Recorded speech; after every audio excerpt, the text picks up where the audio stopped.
मोदी ने खुद बताया बीजेपी को कैसे हरा सकता है विपक्ष। 50 सेकंड में खोले राज, जनता कहती है मत जा मोदी। जंग का मैदान हो या सियासत का अखाड़ा, दोनों जगह कोई अपनी कमजोरी नहीं बताता, ना ही सामने वाले को ये बताता है कि मेरी जीत का फार्मूला क्या है।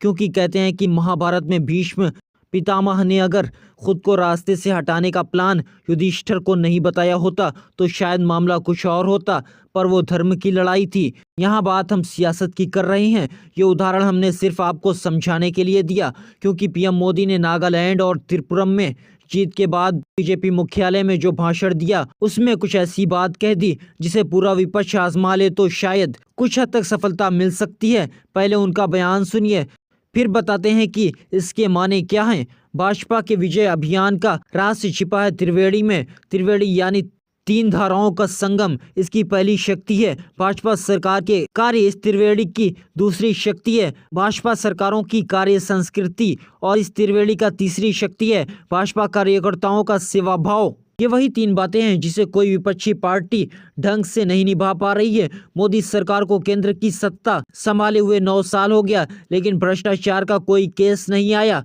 योगी जैसे मुख्यमंत्री मॉडल की तारीफ हुई और बीजेपी कार्यकर्ता एक चुनाव खत्म होते ही दूसरे चुनाव की तैयारी में जुट जाते हैं।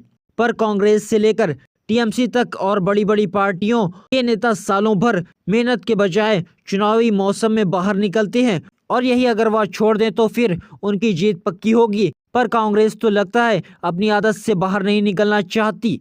कस्बा सीट से कांग्रेस प्रत्याशी रविंद्र धंगेकर ने बीजेपी प्रत्याशी को पटकनी देकर उपचुनाव में जीत हासिल की तो शिंदे की टेंशन बढ़ गई, लेकिन कांग्रेस के अंदर कोई हलचल नहीं दिखता। तभी तो सागर दीघी उपचुनाव में बीजेपी के हाथों अपनी पार्टी को करारी हार मिलने के बाद ममता बनर्जी ने ये तक कह दिया कि कांग्रेस का बीजेपी के साथ अनैतिक गठबंधन है। पर यह सिर्फ चुनावी बयान नहीं है, असल में हर पार्टी का नेता अपनी पार्टी को जिताने के लिए लड़ रहा है, पर जनता को जो पसंद आ रहा है वही जीत रहा है।